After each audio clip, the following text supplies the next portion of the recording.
Hello, guys. When I talk about sequels and remakes, I'm going to talk about one thing: franchise critique. Franchise critique is something when you release too much of a series. Many movie franchises and gaming franchises have suffered from this at all. There are some franchises and movies that have not suffered from this yet, like the Marvel Cinematic Universe, the Mission Impossible series, and the Fast and Furious series. And then the series starts getting bad is when the franchise critique starts to take place. The biggest example is Call of Duty. Oh, yes. Call of Duty is the first example I have on the list.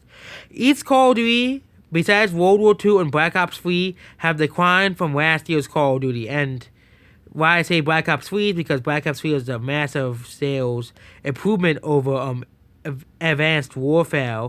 And World War II was a massive improvement in terms of sales over Infinite Warfare, but every Call of Duty game has been trending downward every single time. People are sick of buying the same exact games over and over and over again. Like they have started getting the samey after COD ghosts. With the exception of World War II, most of the Call of Duty games are practically the same games. Okay? They're practically the same exact games. There's copy, paste, and made for money.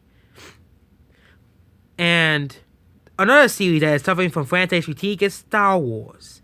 Star Wars is another franchise that has been suffering from franchise critique.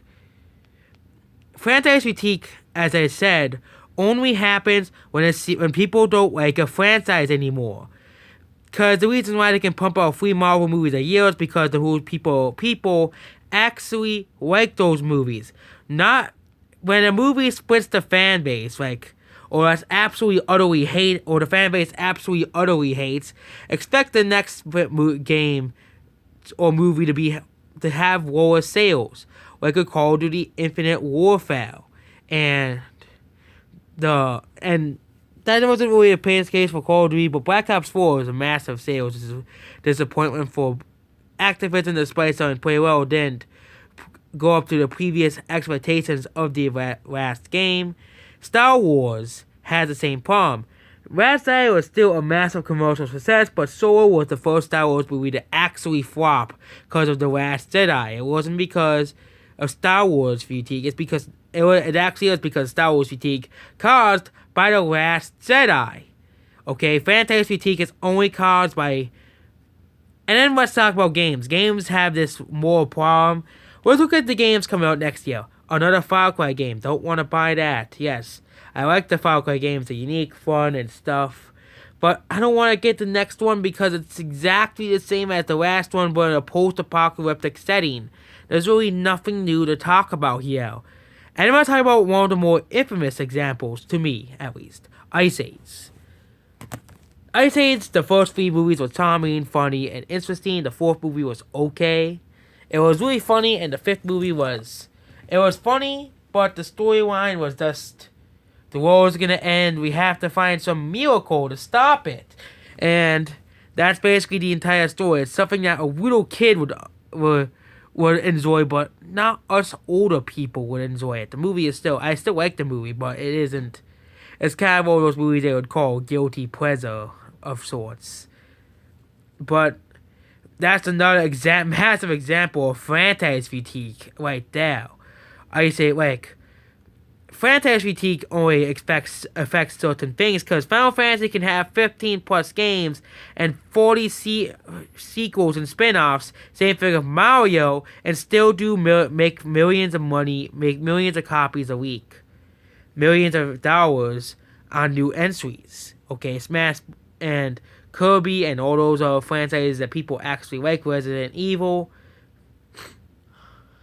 Franchise fatigue did not affect those series at all, and the core fan base still loves those games. And let's go to Fallout. Fallout is suffering from it will probably suffer from franchise fatigue. Afterwards, we kept getting new game, Fallout Shelter, Fallout 4, Fallout 36, really a few years after Fallout 4 came out. And then we have one of the most notable examples of franchise fatigue in gaming history. We're talking about Guitar Hero. They released so many games that just people just couldn't catch up to the new games and they just started flopping. And we have franchises that were stuck in a state of limbo, like the Sonic franchise that Sonic just can't get out of. Several other series that they keep trying to bring them back, but this doesn't work. The Nutcracker and several other series. Franchise fatigue can affect any series, even the biggest of series. As long as your fans are satisfied, franchise fatigue will not affect your games and series as long as you release them in a manner that is acceptable. Assassin's Creed is another big example of franchise fatigue as well. But franchise fatigue only affects series that get bad over oversaturation. That's why you can have 6 Mission Impossible movies without them being bad because people want to see them, or 8 Fast and the Furious movies. When I complain about sequels, I complain that there's a massive chance of a franchise fatigue happening once a movie goes bad. Franchise fatigue starts when a movie series or game series or TV series starts to get bad because of franchise fatigue, and it happens quite a lot to such a lot of good franchises. So that's your history of franchise fatigue and a lot of things about franchise fatigue that you didn't know. Franchise fatigue can happen to any series, even though how big. I think the next series is going to collapse is going to be Pokemon, considering how Pokemon Let's Go Pikachu and Eevee divided the fan base. And kind of like The Last Jedi, it still did well, and Infinite Warfare, but it's still in most Pokemon games. Make sure you like, subscribe, and goodbye.